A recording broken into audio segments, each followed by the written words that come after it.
Good morning बच्चों, आज हम करने जा रहे हैं आपकी वर्कशीट नंबर 83 विषय गणित कक्षा 9 हमारी डेट 8 फरवरी के लिए। तो चलिए शुरू करते हैं। आज की वर्कशीट में हमें जो अपना पार्ट 13 है पृष्ठीय क्षेत्रफल और आयतन, उसकी वर्कशीट नंबर 46 की रिवीजन करनी है। ठीक है, तो चलिए देखिए, आज की वर्कशीट में जो पहले 4 प्रश्न है वो है आपके विकल्प वाले, जिसमें से आपको 4 में से एक सही विकल्प चुनना है और 5 से लेकर जो 11 तक आपके प्रश्न है उसमें आपको पूरा प्रश्न हल करके दिखाना है। ठीक है, तो चलिए स्टार्ट करते हैं पहले प्रश्न से। पहला प्रश्न है 5.6 सेंटीमीटर त्रिज्या वाले एक गोले का पृष्ठीय क्षेत्रफल ज्ञात कीजिए।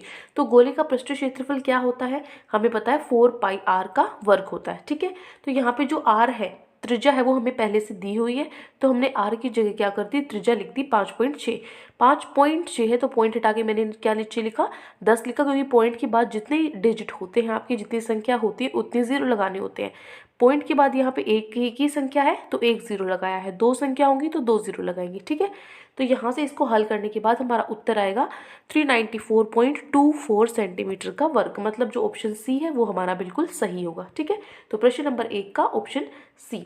उसके बाद चलते हैं सेकंड प्रश्न पे। दूसरा प्रश्न है 10 सेंटीमीटर त्रिज्या वाले एक अर्धगोले तथा एक ठोस अर्धगोले, एक अर्धगोला एक ठोस अर्धगोला है, मतलब पूरा भरा हुआ है, ये ठोस है, ये एक होलो होता है ना जो, एक वो है और एक जो ठोस है, सॉलिड है। ठीक है, तो इसका आपको संपूर्ण पृष्ठीय क्षेत्रफल निकालना है दोनों का। ठीक है, तो अर्धगोले का क्षेत्रफल क्या होता है वो आपको पता होना चाहिए। ठीक है, तो जो प्रश्न नंबर 2 है उसमें आपको त्रिज्या दी हुई है 10 सेंटीमीटर, तो अर्धगोले का संपूर्ण पृष्ठीय क्षेत्रफल क्या होता है, 2πr का वर्ग। ठीक है, तो यहाँ पे पाई की जगह 3.14 ही लेना है, क्योंकि प्रश्न में आपको दिया हुआ है। ठीक है, और r का जो वर्ग है वो हमने कितना लेना है, 10 लेना है। क्यों, क्योंकि आपको जो त्रिज्या है वो 10 सेंटीमीटर दी हुई है, वही हम लेंगे, दोनों की ही 10 है तो दोनों में ही 10 लेंगे। ठीक है, अब यहाँ पे देखो, ठोस अर्धगोले का, ये तो अर्धगोला था खाली, ये ठोस अर्धगोला है, उसका क्या होता है 3πr का वर्ग। ठीक है, मतलब इसमें एक और πr ऊपर वाला सतह और जुड़ जाती है, तो यहाँ से क्या करेंगे, ये फॉर्मूले आपको याद होने चाहिए। ठीक है, अगर ठोस आएगा तो ये प्रयोग करना है और अगर खाली अर्धगोला आता है तो आपको ये प्रयोग करना है। ठीक है, अब देखो यहाँ पर भी पाई की जगह 3.14 रखा है, आर की जगह, त्रिज्या की जगह हमने 10 गुना में 10, मतलब ये क्या आ गया 942, मतलब दोनों के जो क्षेत्रफल है क्या आए हैं 628 और 942, मतलब जो ऑप्शन ए है वो बिल्कुल सही है। ठीक है, ये हो गया आपका प्रश्न नंबर 2। क्लियर है प्रश्न नंबर 2 का ए पार्ट।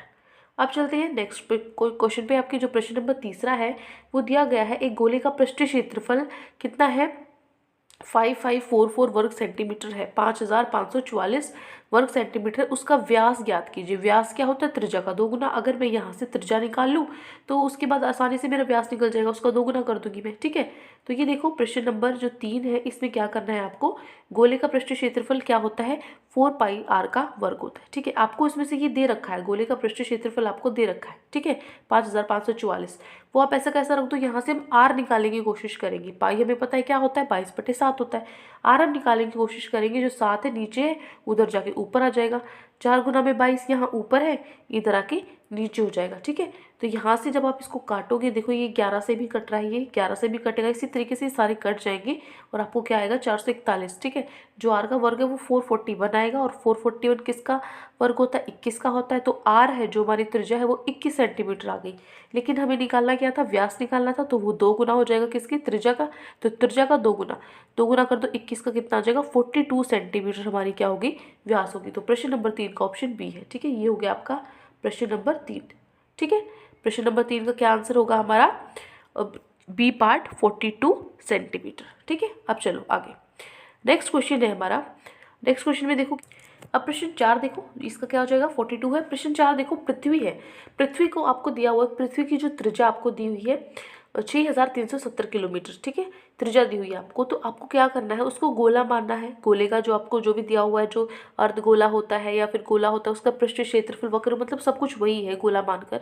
तो ज़मीन का जो क्षेत्रफल है वर्ग किलोमीटर में ज्ञात करना है आपको, क्षेत्रफल निकालना है ज़मीन का। आपको पता है जो पृथ्वी है उस पर पानी भी होता है, ज़मीन भी होती है, तो पृथ्वी की जो 3/4 सतह है वो पानी से ढकी हुई है, तो आपको ज़मीन का निकालना है, मतलब ये 3/4 तो आपको हटाना पड़ेगा, तभी तो आप ज़मीन का लेकर आओगे, है ना। तो कैसे करोगे इसको, देखो क्या करेंगे, ज़मीन का क्षेत्रफल है उसको निकालने के लिए पृथ्वी के क्षेत्रफल से ज़मीन का माइनस कर देंगे। मान लीजिए पृथ्वी का 1 है तो 1 में से 3/4 हमें क्या करना है, हटाना है, क्योंकि हमें पानी का हटाना है, हमें सिर्फ ज़मीन का निकालना है। तो ज़मीन कितनी बच गई, 1/4 बच गई।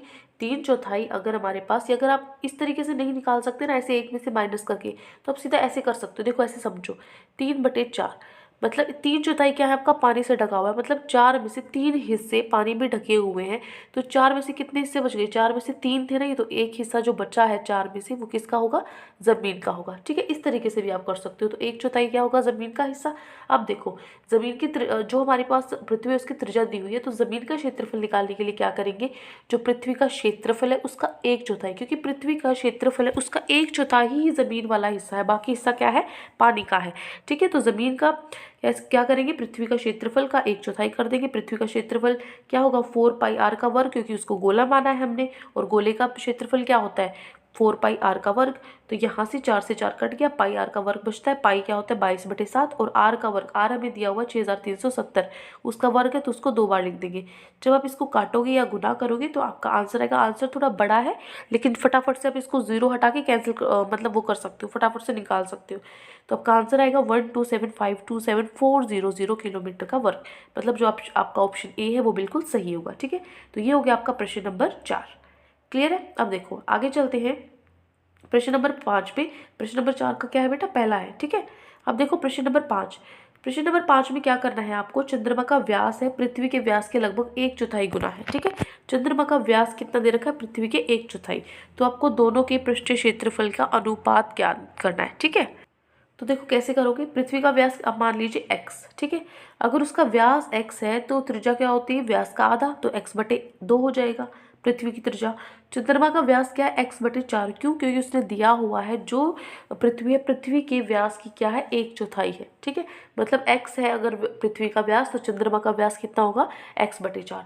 अब त्रिज्या देखो, त्रिज्या क्या होगी, इसकी आधी x/4 है, इसका आधा, आधा क्या होता है, 1/2 होता है ना आधा। ठीक है, तो क्या हो जाएगा ये x/8। ठीक है, x/8 क्या है, त्रिज्या है किसकी, चंद्रमा की। अब दोनों की पृष्ठीय क्षेत्रफल का आपको क्या निकालना है, अनुपात निकालना है। तो चंद्रमा का पृष्ठीय क्षेत्रफल और पृथ्वी का पृष्ठीय क्षेत्रफल, चंद्रमा का क्या होता है 4π, मतलब सब दोनों गोले की तरह होते हैं, पृथ्वी और चंद्रमा भी, तो उनका जो फॉर्मूला है वो तो सेम होगा, है ना, 4πr का वर्ग होगा। गोले का पृष्ठीय क्षेत्रफल तो यही होता है, लेकिन r का डिफरेंस है सिर्फ, है ना, r का अंतर है। इसका त्रिज्या अलग है, इसकी त्रिज्या अलग है, सिर्फ वही अंतर है यहाँ पे। ठीक है, तो मैंने जो चंद्रमा की त्रिज्या उसको r1 ले लिया और पृथ्वी की त्रिज्या r है। ठीक है, तो चंद्रमा की यहाँ पे 4π से 4π तो कट जाता है, सिर्फ त्रिज्या बचती है दोनों की, है ना। तो ये क्या है, चंद्रमा की त्रिज्या कितनी थी, r1 थी, क्या थी, x/8 का वर्ग। और हमारी जो पृथ्वी है उसकी त्रिज्या क्या है, x/2, तो उसका वर्ग हो जाएगा। तो x/8 का वर्ग क्या होगा, x²/64, x/2 का वर्ग क्या होगा, x⁴ तो यहाँ पे x वर्ग और x वर्ग कट जाता है, 4 से 64 को काटोगे तो 16 पे कटेगा। अब आप कहोगे यहाँ पे तो 16 था, यहाँ 1 कैसे आ गया, तो देखो ये नीचे है 16 ना कि ऊपर, ये 1/16 है, इधर 1/1 है। अनुपात निकालना है तो कभी भी ऐसे आपका फ्रैक्शन में आ जाए तो क्या कर दो, इनको क्रॉस मल्टीप्लाई कर दो, 1 एकम 1 आ जाएगा और 16 एकम 16 आ जाएगा। ठीक है, 1 और 16 हो जाएगा। तो ये हो गया आपका प्रश्न नंबर 5। क्लियर है, हो गया प्रश्न नंबर 5। अब देखो प्रश्न नंबर 6। प्रश्न 6 में आपको दिया हुआ है कि एक लंबवृत्तीय बेलन ने r त्रिज्या वाले गोले की पूरी तरह से घिरा हुआ है। मतलब ये क्या है, आपका बेलन है, इस बेलन के अंदर आपका क्या है, गोला है। तो आपको क्या निकालना है, गोले का पृष्ठीय क्षेत्रफल। गोले का पृष्ठीय क्षेत्रफल क्या होता है, 4π का वर्ग। बेलन का वक्र क्षेत्रफल निकालना है और इन दोनों के क्षेत्रफल का अनुपात भी। ठीक है, तो देखो सबसे पहले ये तो हम बता चुके हैं, गोले का पृष्ठीय क्षेत्रफल क्या होता है, 4πr का वर्ग। बेलन का वक्र पृष्ठीय क्षेत्रफल, देखो ये बेलन के अंदर आपका क्या है, गोला है, तो गोले का आपको इसका तो क्या होता है फॉर्मूला, क्या सूत्र होता है बेलन के वक्र पृष्ठीय क्षेत्रफल का, 2πrh। h तो पता नहीं है, लेकिन ये देखो जो इसकी त्रिज्या है, ये भी त्रिज्या और ये भी त्रिज्या है, जितनी ये त्रिज्या है उतनी तो ऊंचाई होगी ना, उतना ही h होगा। मतलब दो त्रिज्या को मिला के r + r 2r, अगर त्रिज्या का 2 गुना कर दे तो इसकी ऊंचाई बन जाएगी। तो h की जगह मैं क्या लिख दूंगी, 2r लिख दूंगी। ठीक है, तो यहाँ से देखो 2 दूनी 4 होता है, 4π और r भी 2 है तो r का वर्ग हो गया। तो देखो पहले भी क्या था हमारा, 4πr का वर्ग था, नीचे भी 4πr का वर्ग है। तो तीसरे पार्ट में अनुपात निकालना था। अनुपात क्या हो जाएंगे, दोनों ही कट जाएंगे, तो क्या आ जाएगा, अनुपात 1 गुना 1, क्योंकि दोनों बराबर है। ठीक है, तो तीनों पार्ट हो गए हमारे प्रश्न नंबर 6 के। अब चलते हमारे प्रश्न नंबर 7 पर। प्रश्न 7 आपको दिया हुआ है कि एक गोले, बेलन तथा शंकु की त्रिज्या व ऊंचाई समान है, इनके वक्र पृष्ठीय क्षेत्रफल का अनुपात ज्ञात कीजिए। ठीक है, मतलब उनकी त्रिज्या जो ऊंचाई है सब कुछ सेम है, बेलन और गोले शंकु 3 चीजें हैं। ठीक है, तो यहाँ से कैसे निकालेंगे, देखो ये आपका प्रश्न नंबर 7। जो गोले का वक्र पृष्ठीय क्षेत्रफल है वो कितना होता है, 4πr वर्ग होता है। बेलन का वक्र पृष्ठीय क्षेत्रफल कितना होता है, 2πrh होता है। ये भी उसी की तरह दोनों की त्रिज्या बराबर है, दोनों की ऊंचाई बराबर है। तो यहाँ पे भी जो आपका गोला है उसकी अगर दो त्रिज्या को मिला दे तो ऊंचाई बन जाएगी किसकी, जो आपका बेलन है। ठीक है, तो यहाँ पे जो h है उसकी जगह मैंने क्या लिख दिया, 2 गुना में r लिख दिया। ठीक है, त्रिज्या का 2 गुना, तो यहाँ से ये भी क्या आ जाएगा, 4πr का वर्ग आ जाएगा। तो शंकु का वक्र, ये 2 हो गए, गोला हो गया, बेलन हो गया। अब शंकु का भी निकालना है, शंकु का होता है πrl। अब यहाँ से क्या करोगे, तो देखो बेटा यहाँ पे l कैसे आया ये मैं बता देती हूँ आपको। पहले ये जो मैंने आपको फॉर्मूला बताया था उससे आएगा। यहाँ पे मैंने लिखा नहीं हुआ, मेरे साथ साथ आप लिखोगे ये l² = h और r। ठीक है, l निकालना है ना हमें, l। तो हमारा h कितना है, h कितना है, 2 गुना है r का। ठीक है, प्लस में इस r का। ठीक है, तो यहाँ से ये कितना आ जाएगा, 5r का वर्ग आ गया है ना। l का वर्ग किसके बराबर है, 5 वर्ग के बराबर। तो l निकलेगा, l क्या आ जाएगा बेटा आपका, √5r आ जाएगा। ठीक है, ये आपको लिख लेना है यहाँ पे। l का वर्ग अगर 5r के वर्ग के बराबर है, ये देखो l का वर्ग 5r के बराबर है, तो l कितना होगा, √5r, ये है। ठीक है, इस तरीके से यहाँ पे क्या आ जाएगा हमारा, √5r आ जाएगा। अब ये तीनों हम निकाल चुके हैं, तीनों के हम जो पृष्ठीय क्षेत्रफल है वो निकाल चुके हैं।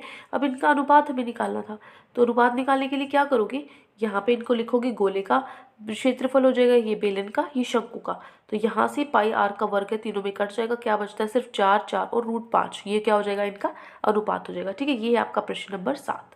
क्लियर है, ये हो गया आपका क्वेश्चन नंबर 7। अब देखो प्रश्न नंबर 8।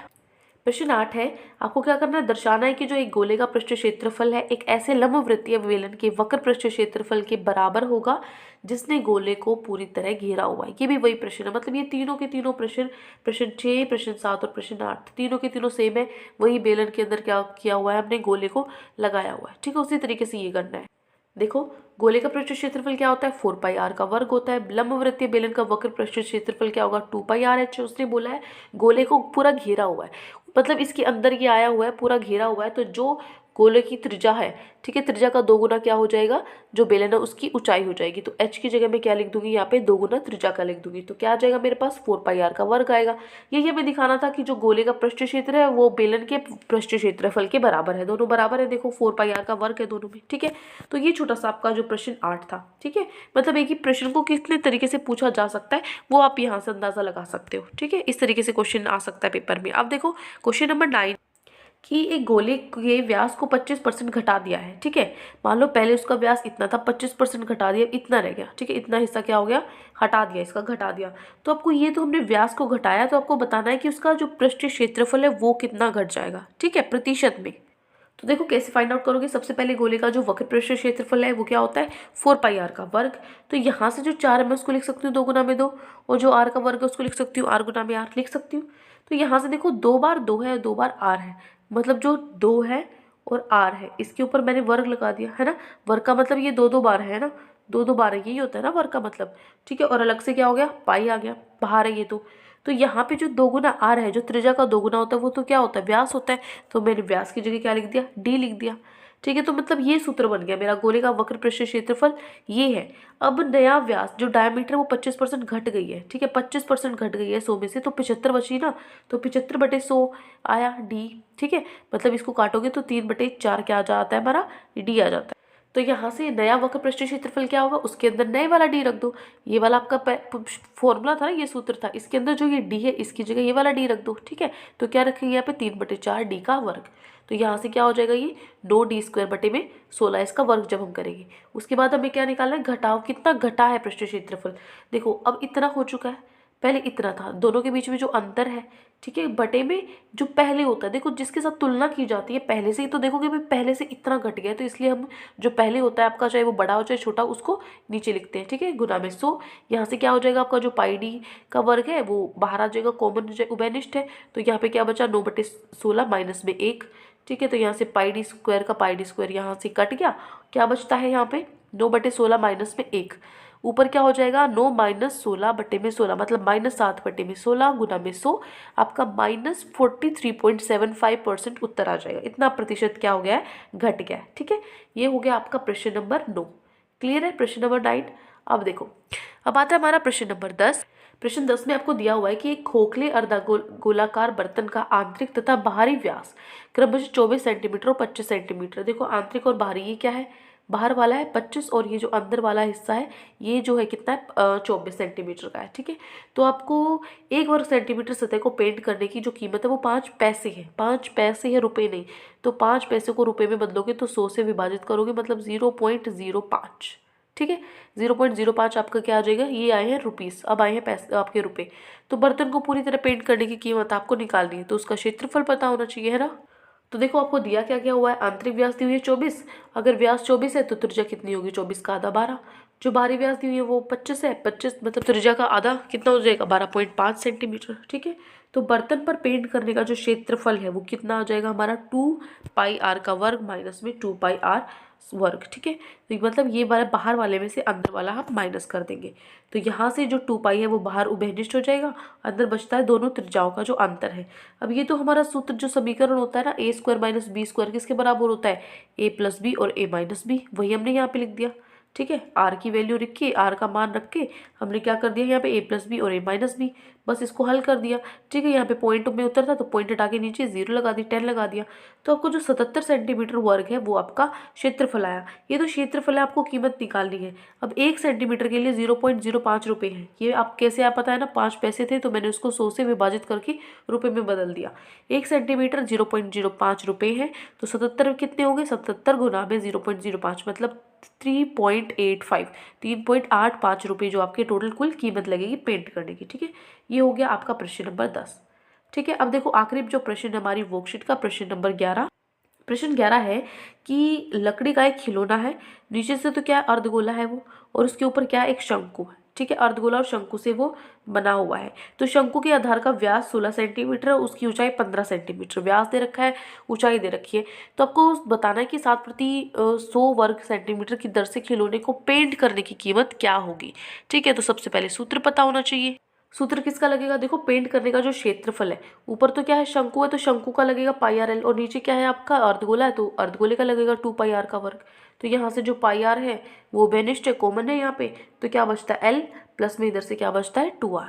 बस आपको मान रखना है। अब l तो आपको नहीं पता, आपको तो 16 सेंटीमीटर क्या दिया हुआ था, व्यास दिया हुआ था, तो उसका आधा क्या हो गया त्रिज्या। तो त्रिज्या तो आप रख दोगे 2 गुना में 8 हो गया, त्रिज्या रख दोगे, ऊंचाई आपको दे रखी है 15, लेकिन हमें तो l चाहिए ना, एल तिर्यक ऊंचाई चाहिए। तो एल का फॉर्मूला क्या होता है h² + r²। ऊंचाई आपको 15 दी हुई है, 15 का वर्ग, और आपको त्रिज्या 8 का वर्ग दिया हुआ है, तो यहाँ पे 289 आएगा एल का वर्ग, मतलब 17 है। जो आपका एल है वो कितना आ जाएगा 17 सेंटीमीटर, वो यहाँ पे रख दो। एल का मान कितना है 17 सेंटीमीटर। बस अब इसको हल करोगे तो आपका जो क्षेत्रफल है वो निकल जाएगा, कितना हो जाएगा 829.71 सेंटीमीटर का वर्ग। ठीक है, ये तो क्षेत्रफल निकलना है। पेंट करने की कीमत क्या होगी, 100 सेंटीमीटर वर्ग पे 7 रुपये लगते हैं, तो 1 सेंटीमीटर वर्ग पे 7/100, और इतने पूरे क्षेत्र पे अगर निकालना है तो इसको गुना कर देंगे 7/100 से, मतलब आपका 58.791 रुपये कुल आपकी कीमत लगेगी। ठीक है, तो ये हो गया आपका प्रश्न नंबर 11।